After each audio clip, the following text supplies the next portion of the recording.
السلام علیکم ورحمۃ اللہ وبرکاتہ۔ اب آپ کے لیے ایک بہت ہی پیارا عمل ان لوگوں کے لیے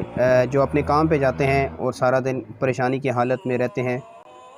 اور ان کا کسی کام میں دل نہیں لگتا، اور اس کا نتیجہ یہ ہوتا ہے کہ وہ اس کام سے یا تو ان کو نکال دیا جاتا ہے یا ان کا دل بھر جاتا ہے، اور وہ پھر دوسرے کام کے لیے کوشش کرتے ہیں۔ پھر جب دوسرے کام پہ وہ جاتے ہیں تو وہاں پر بھی ان کی اسی قسم کی کیفیت رہتی ہے کہ وہ اسی پریشانی مبتلا رہتے ہیں کہ ہم کیا کریں، کہ ہمارا کسی کام میں بھی دل نہیں لگتا۔ گھر آتے ہیں تو وہ گھر میں بھی ان کا دل نہیں لگتا، وہ سکون سے نہیں بیٹھ پاتے۔ تو ایسے آپ کے لیے جو ایک عمل ہے وہ میں عرض کرتا ہوں، اس عمل کو کریں۔ سب سے پہلے تو یہ کہ وہ اپنی تشخیص کروا لیں، آیا ان کے ساتھ کسی قسم کا کوئی روحانی مسئلہ، کوئی پرابلم تو نہیں۔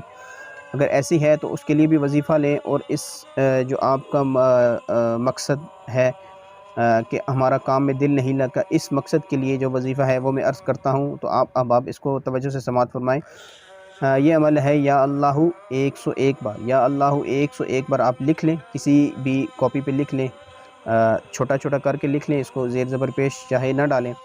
تو اس کو آپ لکھ لیں اور اس کو فولڈ کر کے اس کا تھوڑا تعویذ بنا کے اس کو اپنے دائیں بازو پر اس کو باندھ لیجئے، اس کو اپنے دائیں بازو پر باندھ لیجئے۔ انشاءاللہ جس کام میں بھی حلال اور جائز کام میں آپ جائیں گے تو انشاءاللہ عز و جل آپ کو 100% اس کی برکتیں ملیں گی، اور آپ کا اس کام میں یقینی طور پر انشاءاللہ آپ کا اس کام میں دل بھی لگے گا۔ السلام علیکم۔